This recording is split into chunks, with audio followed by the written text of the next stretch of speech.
Having outlined the customs and courtesies observed during an inaugural speech, I now give the call to the Honourable Ben Dawkins. Good afternoon. Thank you for having me, Madam President. I'm not interested in politics, Madam President. Politics in itself does nothing to help the people.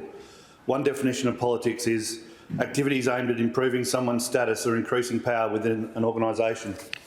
It's pretty obvious that on that definition I'm not interested in politics because I blew the whistle on the corrupt inner workings of the Labor Party, leading me to be expelled with no status or power in any organisation. I can proudly say that I failed at politics but succeeded at Parliament, which suits me fine. It is with exceptional pride that I've taken the parliamentary oath to serve the people of Western Australia.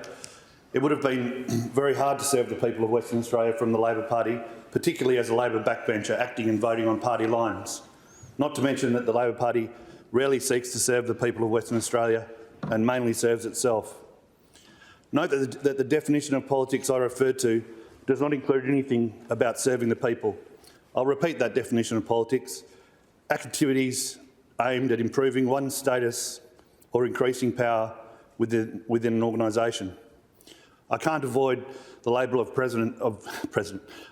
politician, but I prefer the label of parliamentarian, and I'd love to be a statesman, but that is a high honour that can only be assessed and bestowed upon you by others. On Monday, Honourable former Premier Colin Barnett AC was recognised in the King's Birthday Honours, and I congratulate former Premier Barnett. But what is most interesting, Madam President, was what the West said about him and also Mr Barnett's interview on ABC Radio. The West described Mr Barnett as one of this country's last statesmen, which I find interesting. A statesman can be defined as someone who does everything for the common good of the people he or she represents and can be thought of, therefore, as the opposite of a politician.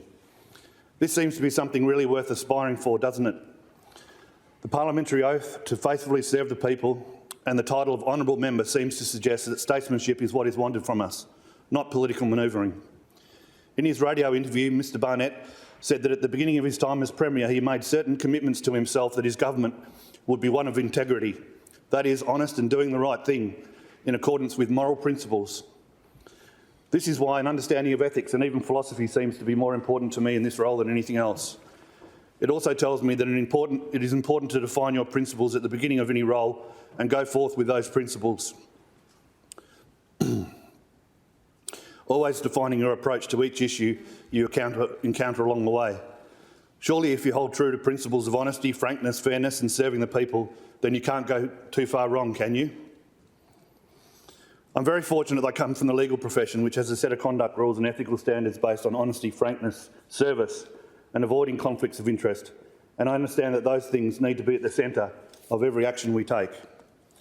I was probably dismissive and even critical of Mr Barnett because, being a member of the Labor Party on and off, but first joining 34 years ago, I was typically partisan and biased and probably a bit childish in the way that I slavishly dismissed anyone from the other side of politics. But there was something about Mr Barnett that gradually over time began to impress me, an honesty and a directness that was powerful. In regard to Perth Stadium, when there were attempts to scupper the project due to concerns about contamination on the site, Mr Barnett simply said, if there's contamination there, we will dig it up and remove it.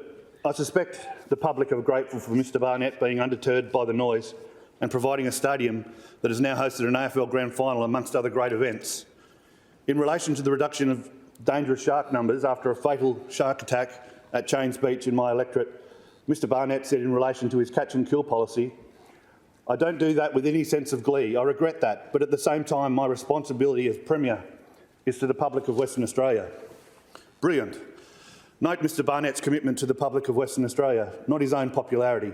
Contrast this with the current government's analysis paralysis when it comes to dealing with the recent fatal shark attack in the Swan River at North Fremantle. It looks like a kid either caught the offending shark or one very similar the following night across the river. And we're not even allowed to take that one shark out of the river. It's well established that governments have a right to control animal populations, both feral and native, if there is a risk to public safety and the native animal species is not endangered. The killer shark species are not endangered and continue to be a threat to public safety. So taking one, particularly one that fits the profile of a recent killer, is perfectly justifiable.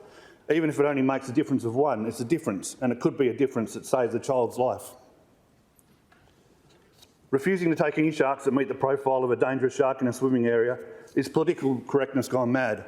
I would like to cut through political correctness, Madam President, and the woke agenda by being honest and direct, and always working on what helps the lives of electors. That is an aspiration and hard to implement, I know. Perhaps both Mr Barnett and myself are politically incorrect, but sometimes being politically incorrect is the morally correct thing to do. I can prove that I'm politically correct because I'm the only one, I think, that is sitting here or standing here today in this chamber that has been expelled from a political party, which in itself is proof, perhaps.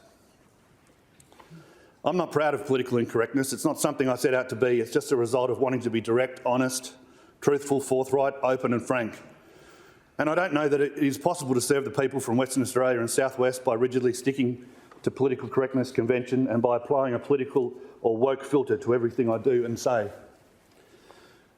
I've said very little so far until today, but I take the oath to faithfully serve the people of Western Australia very seriously, as I do my oath to the court and my undertaking to represent my mainly pro bono clients in the courts.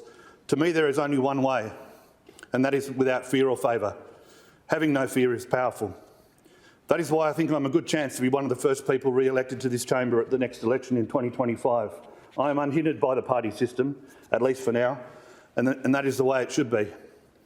Australia needs more independents, like Andrew Wilkie, even like Jackie Lambie. We love Jackie because she reads things thoroughly and then speaks bluntly about whether or not it is good or bad for her beloved people of Tasmania. Jackie is real, very real. Too real for most and therefore unfairly criticised. Jackie is good for democracy. A real person in the parliament, real feelings, real life experience, tragedy, real mistakes and stuff-ups, real hardship and real thoughts and real words. Keep it real, Jackie. We love you. I find you very lovable. So a bit behind my principles and my hopes for the future, perhaps. I grew up in Nannup in the southwest. My mum moved there from Perth in 1979 after divorcing my dad, Roger, the professor, medical doctor and immunologist. My mum met Steve, my stepfather. Steve's parents came from Croatia in 1936 into Fremantle and then down to Nannup. They were given 240 acres of jarrah and red gum and told if they could clear it, they could keep it. An early settlement scheme for migrants. Steve was born in 1937 into this environment. A dirt floor, snakes and mice crawling over him. Steve became a farmer and a tree faller in the bush, working in a radius of around 160 k's from Nannup through to near Margaret River, down towards Augusta at Warner Glen, out towards Donnybrook, out towards Manjimup, Greenbushes and Bridgetown. In 85 years, Steve never left his farm in the southwest. Steve's best mate was the late Johnny Tomazzi, a classic southwest Italian. Steve would cut down the trees, Johnny would sneak them in with the loader. They worked all over and were renowned jokers and pranksters. Steve put a live dugite in the cab of a ute belonging to a forestry officer once. Steve hated the government and any authority, always telling him what he could do and what he could do and couldn't do in the bush, which trees could be fallen and which had to stay. Johnny reckons Steve saved his life a few times and vice versa. A better pair of characters in the southwest you could never meet. It was a robust environment to grow up in for me. There was pilfering of all kinds happening down there. We spent half our time chasing kangaroos, foxes, rabbits and even emus. The means of capture were not always correct by today's standards. There was marroning out of season, although Steve tells me this was done in the company of the local police sergeant at the time. I was everywhere with Steve. I loved him and he loved me. He died last year. He wasted away in a nursing home in East Fremantle of all places. I tried to get him back to Nannup Hospital, closer to his farm, where he had lived for 84 years. Douglas Valley, he called it. The complaint section at the health department said he was a Category 4 and Nannup Hospital only took Category 3 people. To hell with your categories, I said.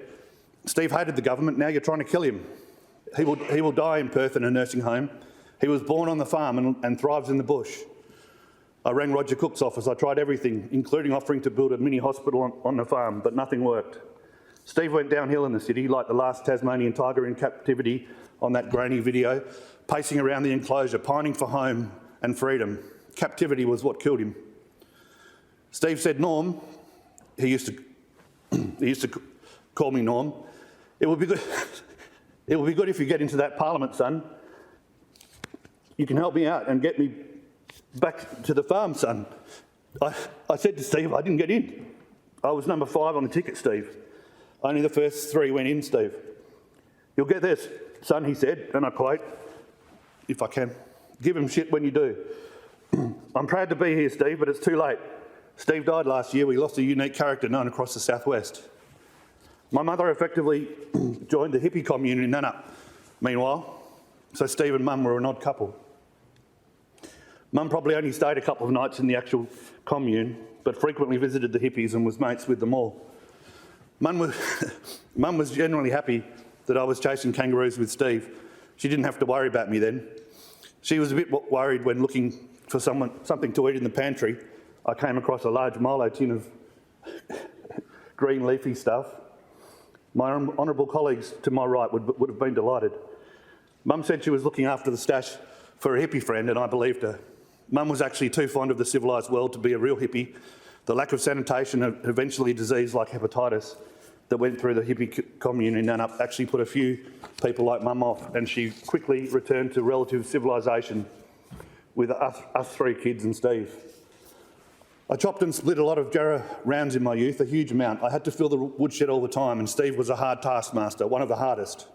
I got his belt around my bottom, regularly, every 3 months. Sometimes he would slap me with an open hand, not to the face or anything, and no bruising, but really just a wake-up call. I was a dreamy, studious kid, and the slaps generally did me good, in my opinion.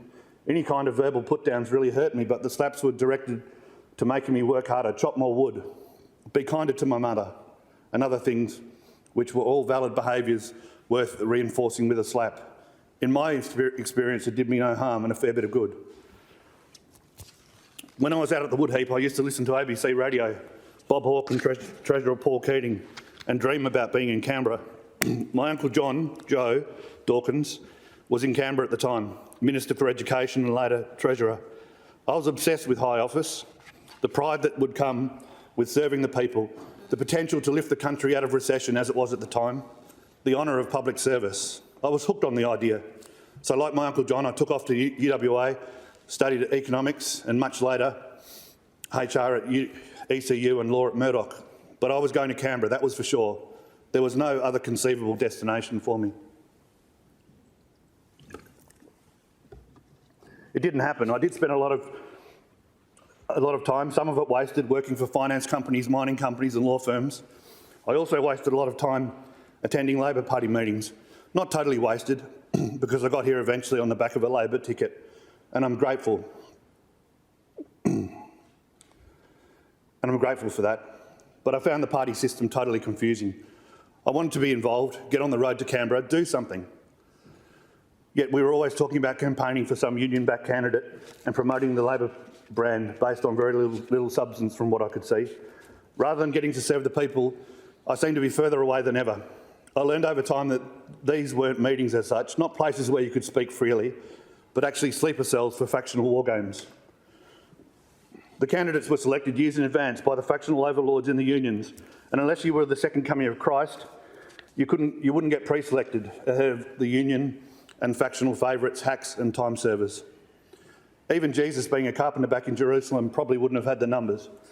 The Carpenters' Union weren't the dominant faction back then, in the year 3 or 4 BC.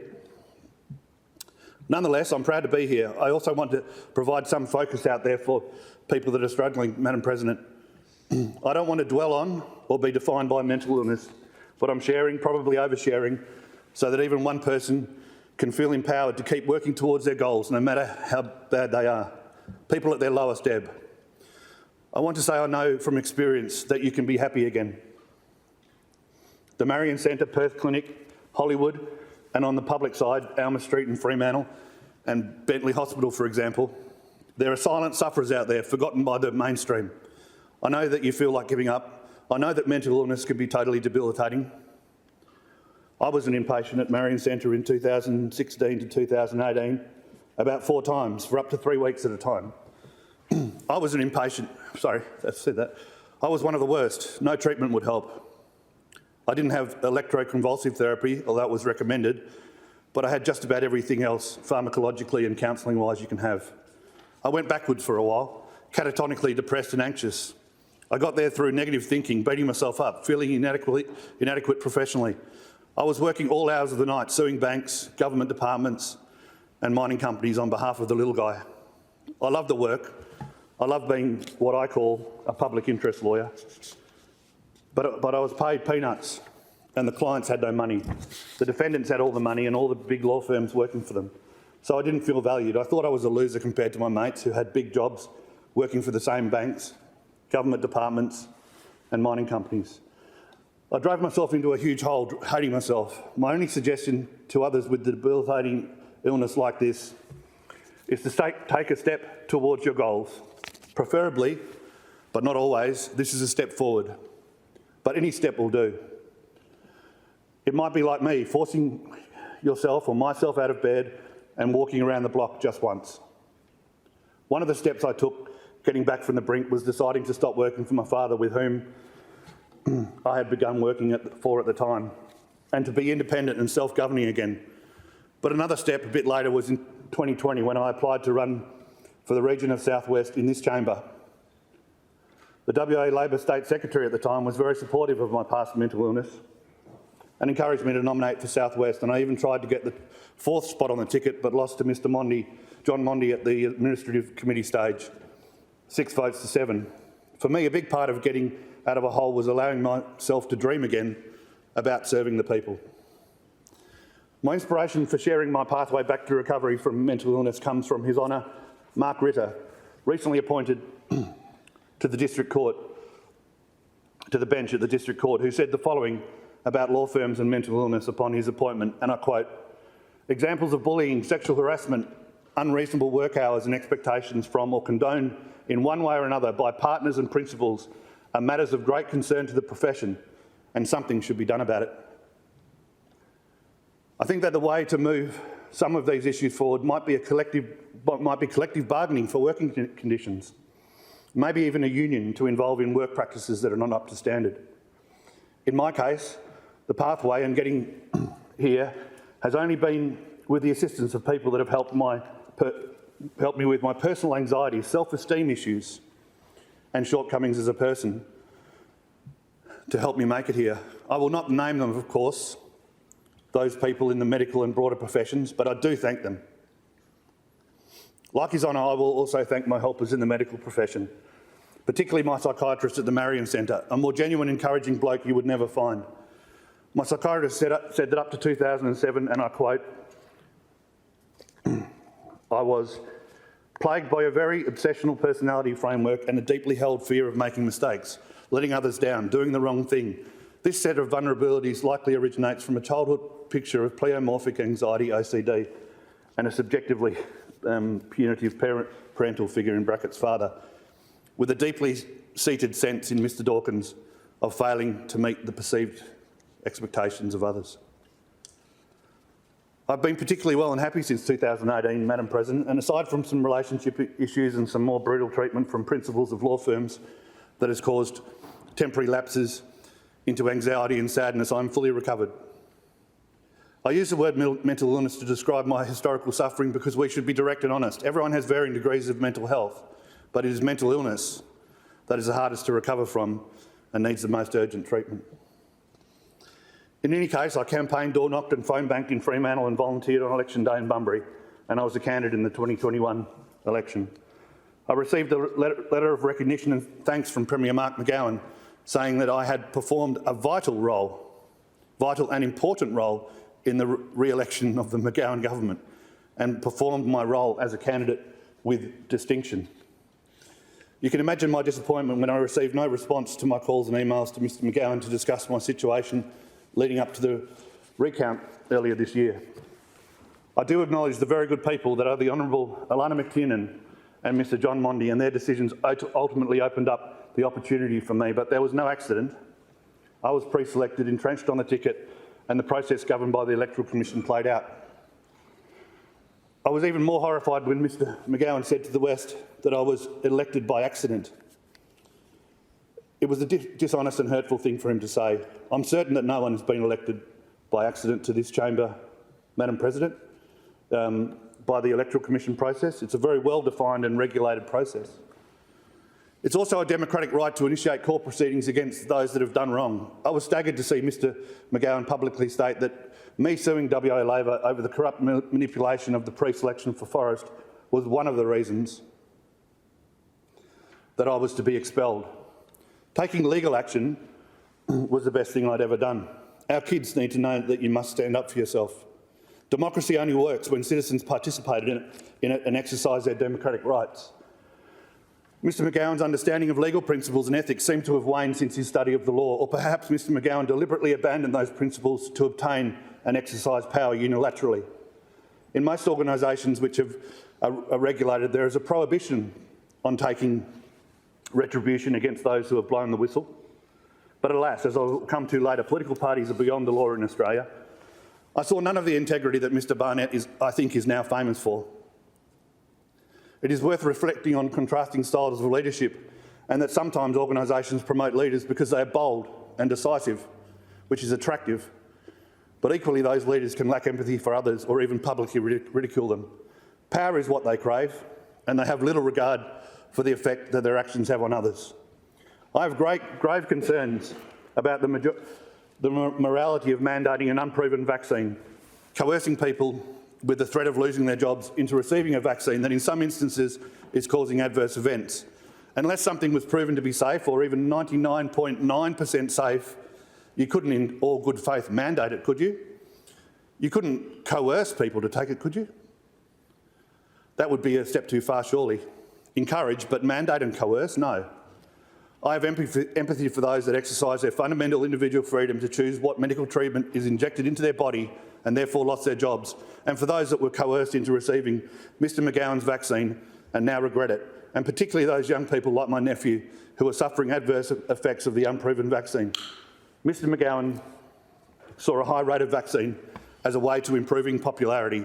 His motivations were to obtain more popularity and power. I have similar concerns as to how one could use their power to remove the regional representation in this House.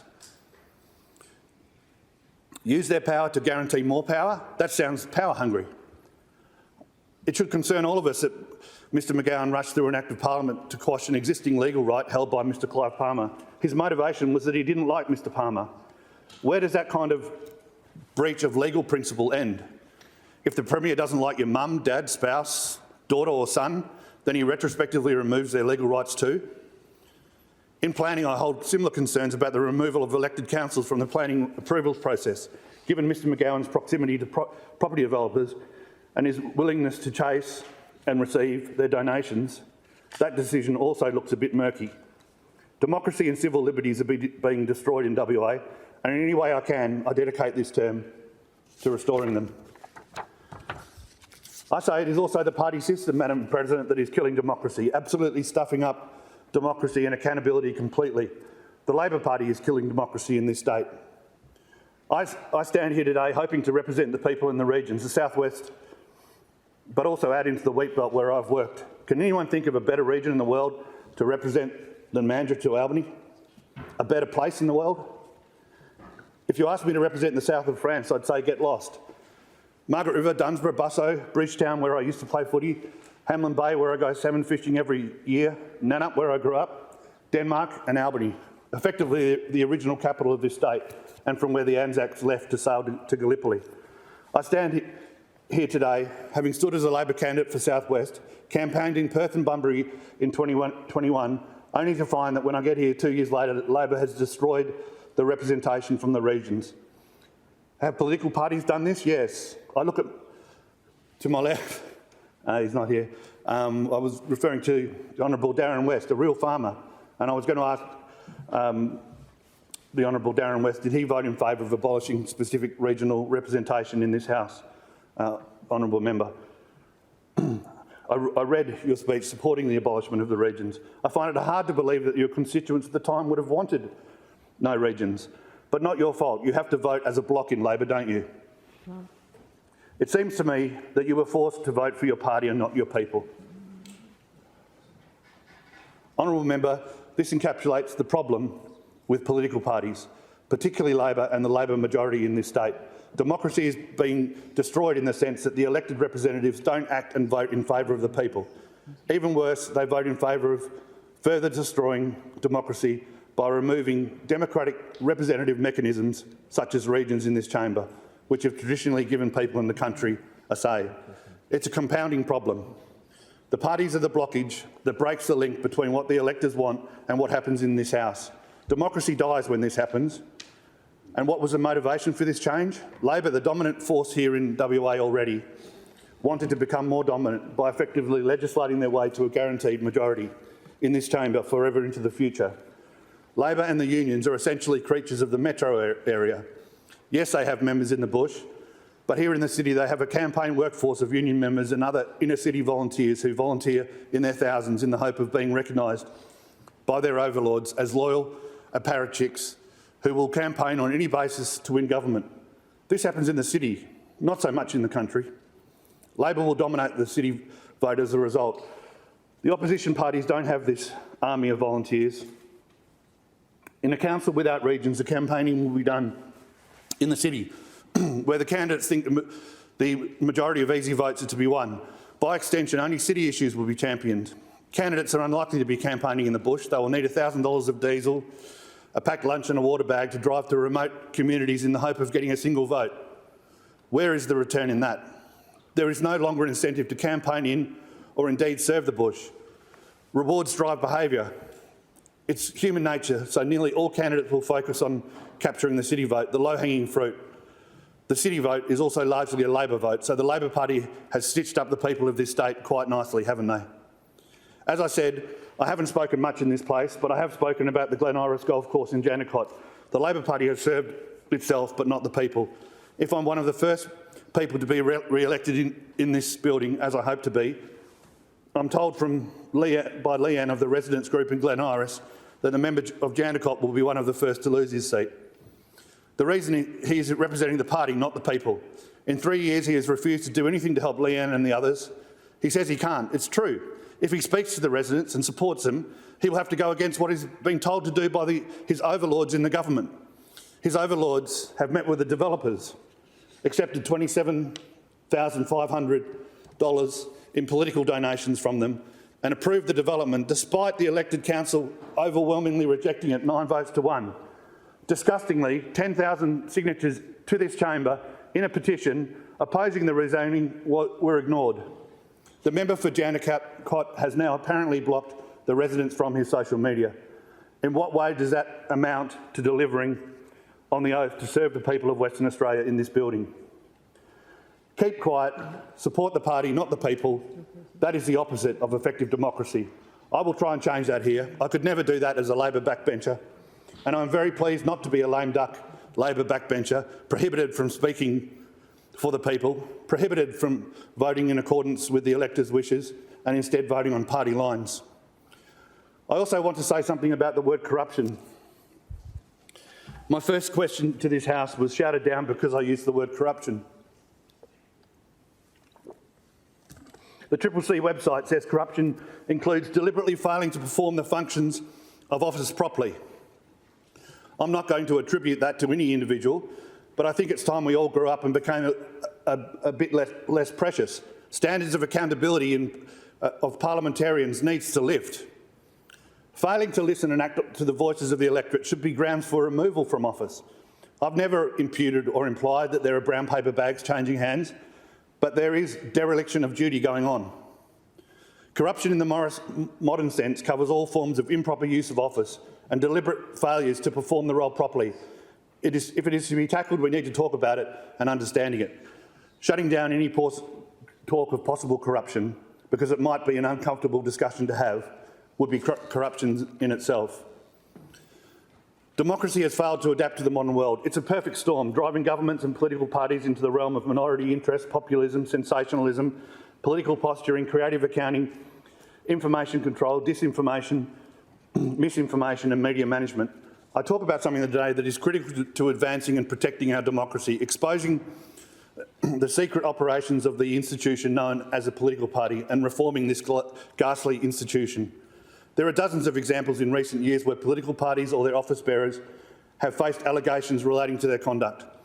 This includes branch stacking, bullying, intimidation, defamation and discrimination. This is often in the context of pre-selections that are undemocratically manipulated by the factions and unions, intent on removing the right of branch members to cast a local vote. It also extends to other conduct, including wrongful expulsions without affording natural justice and manipulating the rules of the political party to suit their needs at the time. In fact, the rules of the political party and democracy as a whole appear to be largely ignored. It may interest members to know that democracy, as we know it, was first created by accident. For decades after the first Reform Act of 1832 in the United Kingdom, the Liberal Party and the Conservative Party debated how, and to what extent, they would further expand the franchise or pool of voters to include the working man. Each side would only support such a measure if they believed it benefited them. Call it luck, a fluke or divine intervention. In 1867, William Gladstone, leader of the Liberals, and Benjamin Disraeli, leader of the Conservatives, finally agreed to further reforms that would double the franchise from approximately 1 million to 2 million voters. Both believed the reforms would benefit them. It created a need to attract volunteers so that the political parties could communicate with the masses. However, unsurprisingly, the party elites, whether deliberately, sociologically or a bit of both, were not prepared to surrender their power. They needed a way to attract volunteers, but keep those volunteers away from the party decision-making. It took 35 years before the Russian political scientist Mosey Ostrogolsky first analysed the inner workings of this new version of a political party. 9 years later, an Italian sociologist by the name of Robert Michels expanded on Ostrogolsky's work. What they argued was that modern political parties are not and never intended to engage with the members as the community believed and continues to believe today. The structure of the so-called modern political party was created to preserve the power of the elites, or wire pullers, as Ostrogolsky puts it. In fact, Michels described it as inevitable that political parties would become oligarchies, concentrating power in the hands of few people rather than the members. The honest truth is that political parties are not democratic and arguably never have been, despite claiming to be so. They do not afford local members direct and exclusive say over pre-selections and other decision-making. Power is centralised in the hands of a select few individuals, many of them outside the elected members of the parliament. These individuals have been called many things: factional leaders, factional warlords, power brokers, faceless men and wire pullers. The political parties control the selection of candidates for parliament and therefore who is ultimately elected to parliament, and exert significant influence over the policy decisions of governments, and also receive substantial sums of public money, Madam President. 74 million in the last federal election, 27 million to Labor, 26.5 million to Liberal in the last federal election to run the federal elections effectively. They perform, or run in, they perform public functions and therefore are in substance and practice a public institution. How can they be given public money, yet they aren't even regulated? They aren't even required to incorporate, Madam President. Within decades after 1867, power transitioned away from the parliamentary leaders to the so-called unelected wire pullers inside the political parties. This continues today. They sit in the shadows, away from public scrutiny, influencing, if not controlling, the decisions of government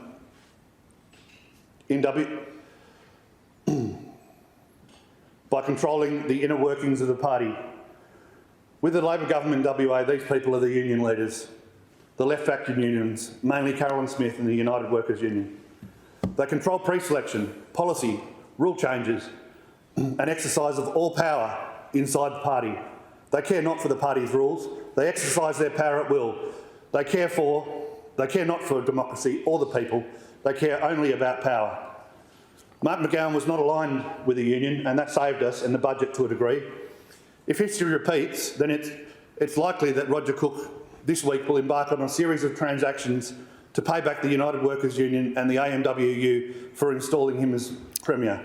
We will pay for that. There will likely be a raft of higher than necessary inflationary pay increases, not because we asked for it, but because Mr Cook owes a debt to those who have the real power. Order, member.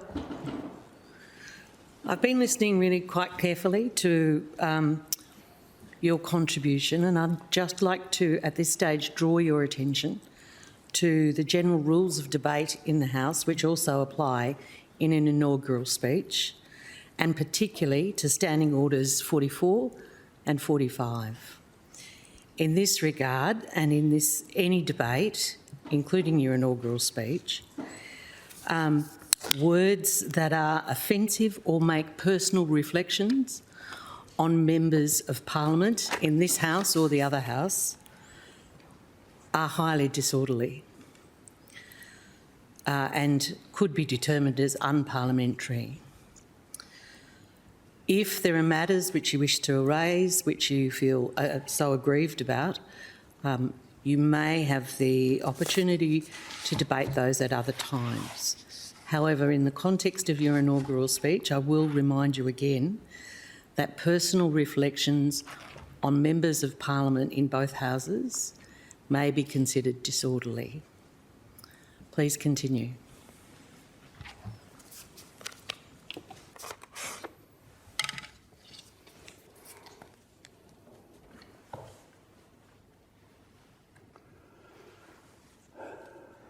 I was going to say, Madam President, that I hope I'm wrong about that, about those pay increases. I just wanted to say that the people are not fully aware of the conflicts of interest in this state, but need to be told. Sunlight is the best medicine. Let's be transparent. Let's be transparent about to whom, shall I say, we owe our office, shall I say. Another possible source of influence over the decisions of political parties relates to political donations. There is at least a perception that money buys influence. That is, political parties are subject to the interests of those who fund them. There is another issue for reform. In this state, with a massive infill housing program, we must, as I've alluded to, ban for transparency political donations by property developers in this term of government. Many people, including in Parliament, are too naive to see, too self-centred to care, or too scared to speak out about things. As a result, a cancer to democracy is left unchecked, forever eating away at what democracy should be. This needs to change. Our citizens are entitled to know the truth, the whole truth, about how political parties operate, who is really making decisions and why they are making those decisions. They have a right to know how the decisions of their representatives and the day-to-day agenda of our governments are being controlled by external forces.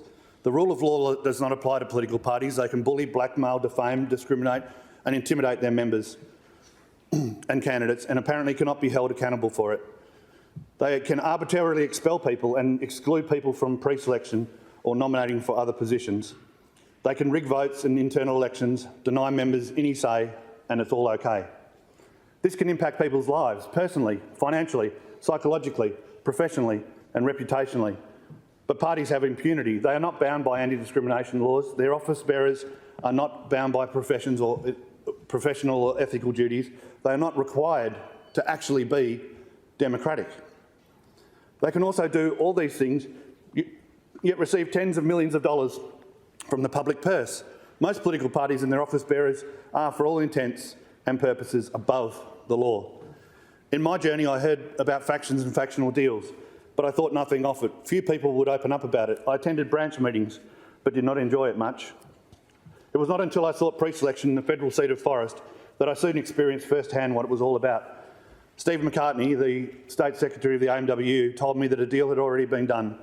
The seat of Forest was already allocated to the left faction, and his union, Steve and Carolyn, would decide. I applied. I believed that my application would be considered on its merits. However, it wasn't. The Administrative Committee simply rejected my application, or expression of interest I should say, because I wasn't a member of the correct union or any union. I had already been praised by Mr McGowan for my work in the state campaign and for performing my candidacy in the state election with distinction. No truthful reasons were ever given for me being eliminated before my credentials were even considered. There was no merit selection process. The process was a sham. In 2013, the WA Labor Party had changed its rules to create a two-stage process for pre-selection in which members would first have to submit an expression of interest to the Administrative Committee. This was the process that I was in. This was hailed by the WA Labor Party, including Mark McGowan at the time, as a movement towards democracy and greater local say in pre-selection. The Administrative Committee of WA Labor used its newfound power to execute applicants they did not want and allow candidates that align with predetermined factional union deals to progress. This is less democratic. The reasons for the changes to the rules in 2013 were a lie.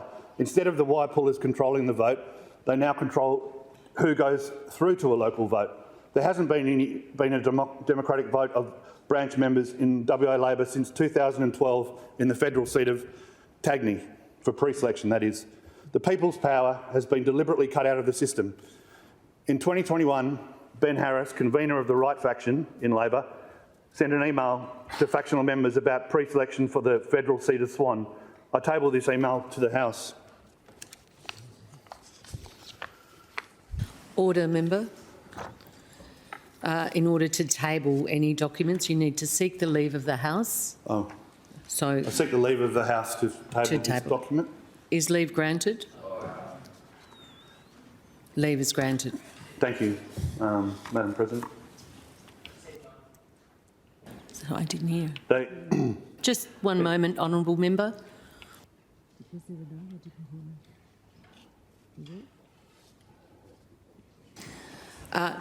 Leave.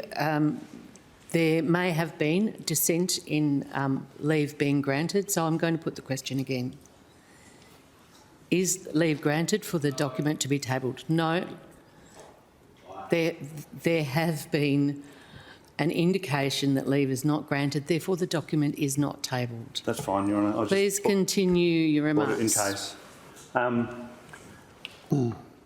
Ben Harris, the convener of the right faction in the Labor Party, sent an email to faction members about pre-selection for the federal seat of Swan.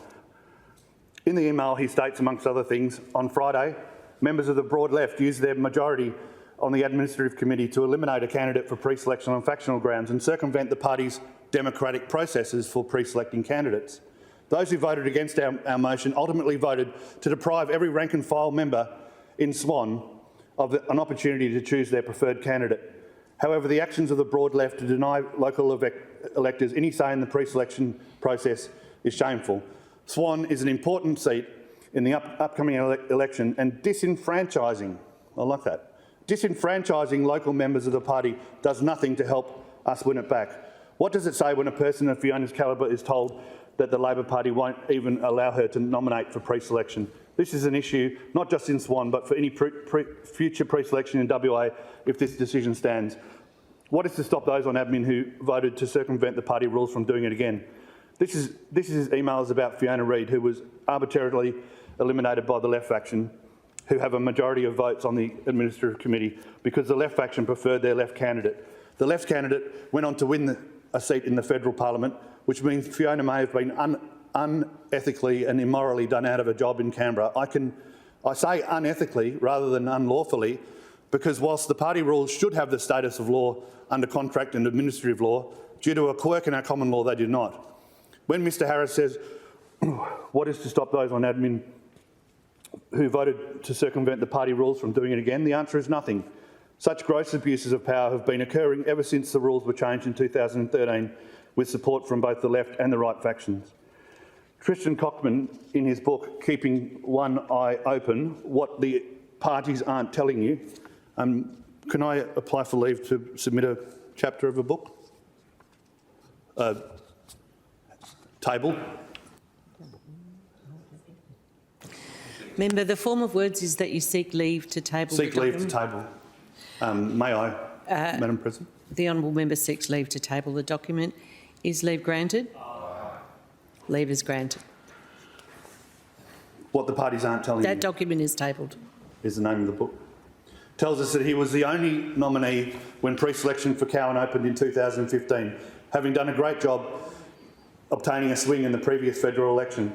In an effort to ensure Mr Cockman did not become the WA Labor candidate for Cowan, the WA Labor Party, including now federal MP Mr Patrick Gorman, appears to have conjured up two very doubtful expressions of interest out of time to justify reopening of the expression of interest and nominations process.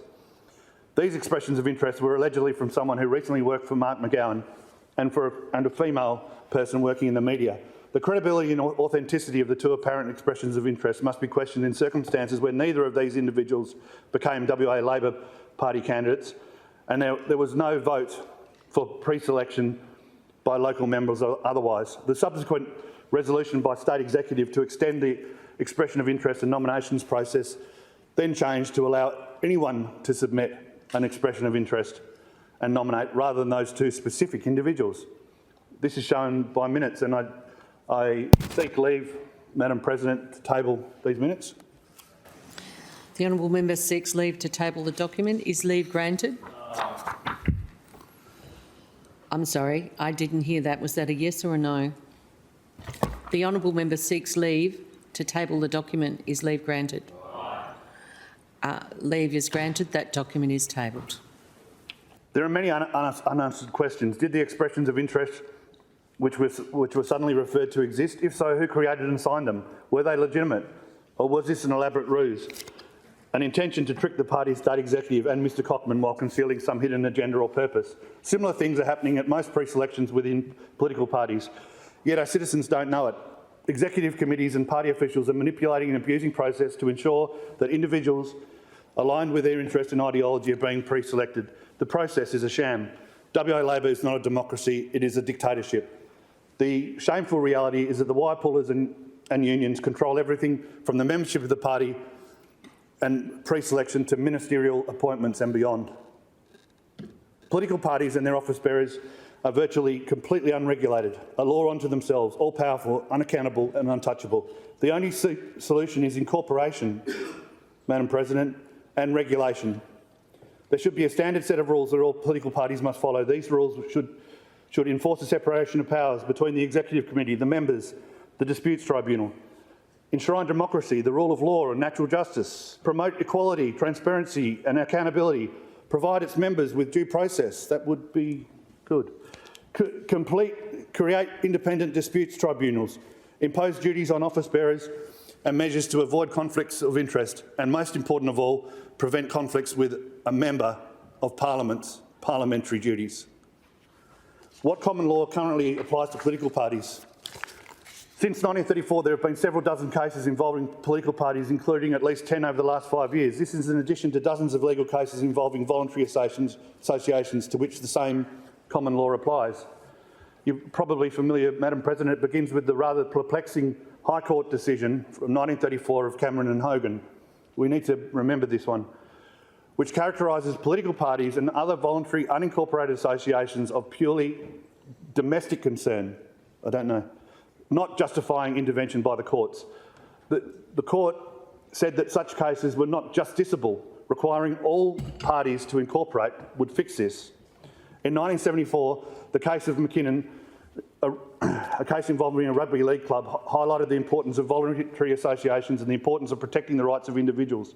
For decades after, Supreme Courts found ways to distinguish the decision in Cameron and Hogan in order to allow aggrieved members to bring disputes. This included an abhorrent case of Carter versus New South Wales Netball Association, where a group of members created a fraudulent petition to falsely accuse a fellow member of child abuse. This resulted in that member losing her job, her external job, and suffering a mental illness. Strangely, the 2022 Kamanzuli case, which occurred shortly before the 2022 federal election, it actually delayed the last federal election, if you recall, upheld the decision in Cameron and Hogan. The Kamanzuli decision has reignited a conflict over how the rules of voluntary associations are to be treated at common law. It has also caused a conflict with the Victorian decision of ASMAR, which found certain disputes involving political parties justiciable under the Victorian Electoral Act. At common law, only the High Court can resolve these conflicts. In the decisions of Cameron and Kamanzuli are to be upheld if people like the plaintiff in the case of Carter would be denied natural justice. Political parties and their office bearers continue to rely on the decisions in Cameron and Kamanzuli. When a voluntary association incorporates under state legislation, it becomes subject to some standards specified in those acts. In particular, the association is normally required to adopt model rules. These model rules typically enshrine democracy inside the association, for example, mandating that office bearers are to be elected directly by the members. However, as of 15th of March 2023, it appears that the Australian Electoral Commission, only 4 out of 57 registered political parties are incorporated. In any event, the state legislation does not prescribe a democratic process for pre-selection, a process unique to political parties. Therefore, political parties that are incorporated can still avoid the model rules. The increasing frequency of legal cases involving political parties highlights the current laws are out of date with community expectations. Any person joining a political party has a right to expect that the rules would be binding against the political party and its office bearers as much as the rules are binding on each member. They would also have a right to expect that the political parties and its office bearers would follow the principles of natural justice and other administrative law principles or proper decision making. Opening up pre-selection will attract new members to political parties and ultimately more capable and diverse candidates. It will also take away jobs for the boys, which characterises and determines most pre-selections. If governments consider that it is in the public interest to regulate the affairs of a local sporting club, it is self-evident that it would be in the public interest to regulate the affairs of political parties.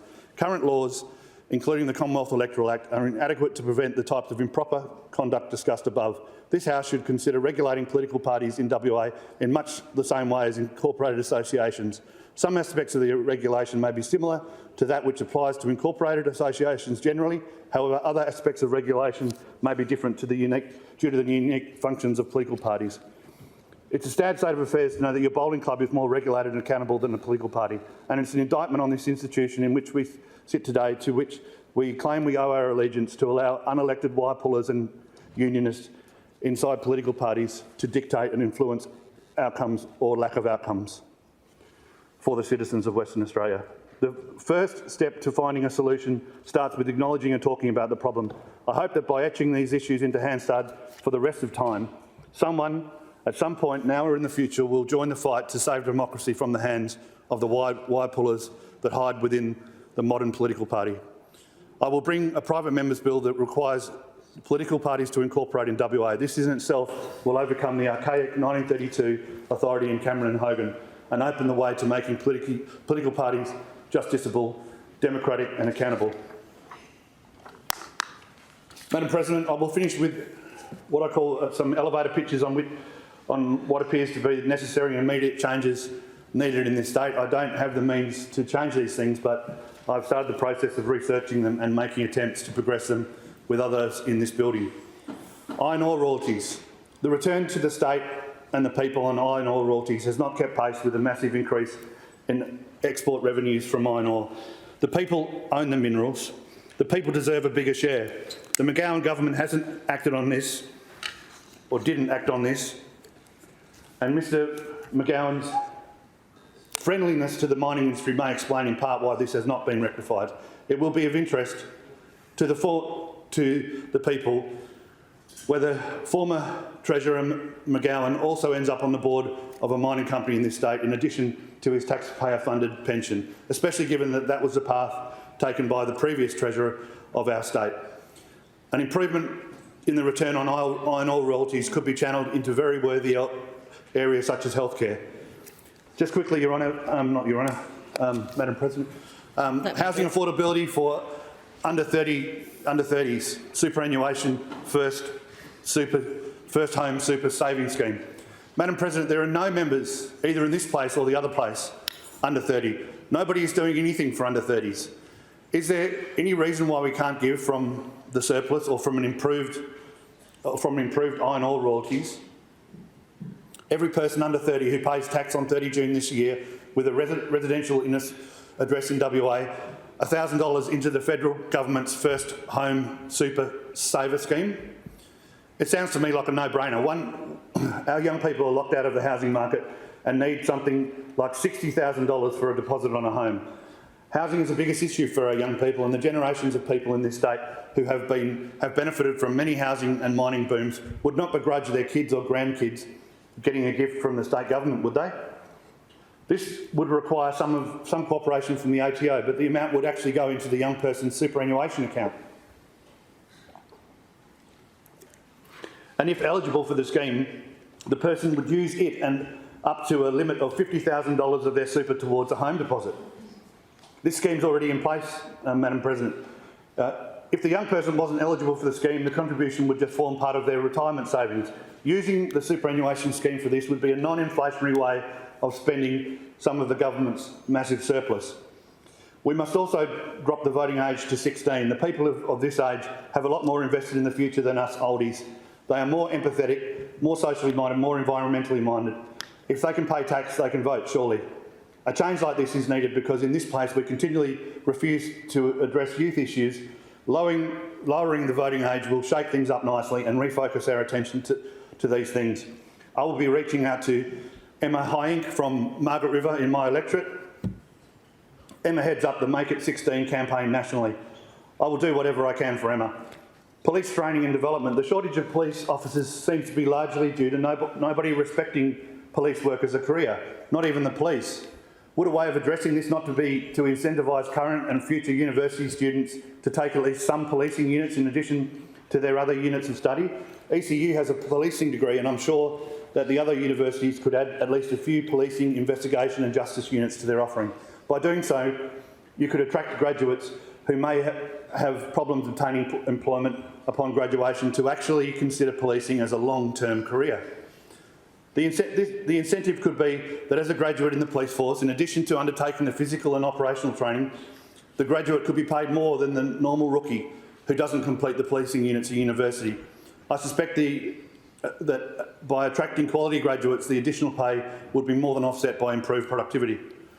The West Australian Industrial Relations Commission, where I've appeared many times, other than providing jobs for ex-unionists in a union-friendly environment, Madam President, I see no reason why we would keep the WAIRC. We should refer our powers to legislate on industrial relations to the Commonwealth. Why are we the only state not to do so? The Fair Work Act should regulate the employment of all Australians. It is a much more modern act and in any case actually provides more protections, such as the general protections to voluntary workers in any case. The voice. It is undemocratic to usurp the integrity of the federal parliament by giving one group, albeit a very important group, a special influence with the parliament. I stand in support of Indigenous leaders Warren Mundine and Jacinta Namatjira Price on this. The most sacred institution in our democracy is the federal parliament. The mechanism for Indigenous representation is already there. We have 11 Indigenous members in the federal parliament. What we need to address reconciliation is a treaty, not a committee which undermines the integrity of our parliament. Having a voice to parliament will compromise treaty negotiations. The parliament already has the power to make a treaty. The voice will mean that treaty negotiations will be compromised because one interest group will have a seat at both sides of the negotiation. There will be a specific Indigenous group on one side of the negotiation and another specific Indigenous group called the Voice on the Parliament side of the negotiation. To a degree, the Indigenous negotiators will be negotiating with themselves, leading to a treaty that is more complicated, expensive and divisive than it should be. I know people that are petrified that the Voice is actually a Trojan horse for a form of treaty that will be catastrophic for the finances of this country and catastrophic for productivity. The parliament should have unfettered independence to negotiate a treaty with Aboriginal groups on behalf of all Australians, but instead it will be compromised by the Voice telling it what a treaty has to be. The Voice is ill-conceived, undemocratic, dangerous, and the wrong mechanism for reconciliation. I hope that the people of Western Australia can see that the Albanese and even the Cook government are not being transparent about the damage the Voice will do, and I hope everyone will vote against it. Madam Speaker, as I said, I will use my time in this parliament to do what I can to improve democracy in this state. I thank you for your kindness, and I also thank my father. Even if my father's standards were high, I thank my father for showing me the world and letting me know that we should always strive for high standards, and I also thank him for helping me with my legal costs when I get into trouble. Usually I get into trouble for what starts out as me standing up for myself and others because I think it's the right thing, because I think it's right to do so. But Dad was always there for me. I also thank Steve for adopting me as a son and showing me how to love, joke with and nurture my son. I'm worried, Madam President, about what I can achieve given the huge majority that Mr McGowan has built by politicising COVID and scaring people into voting for him. I know this happened because I made campaign calls myself to electors linking COVID and staying safe to his re-election. I apologise to those electors for using those tactics, It's likely that my grand plans will be hard to implement, but I would like to ask my new friends on the crossbench and in the opposition to help me with my proposals. I will help you guys too. We must try to improve what we can in spite of our minority status. Equally important is the groundwork, meeting with electors in the southwest, Bunbury and beyond. If I can help one person to be heard and to feel better about our democracy, that is a start. It is my pleasure to serve, Madam President. I will keep trying.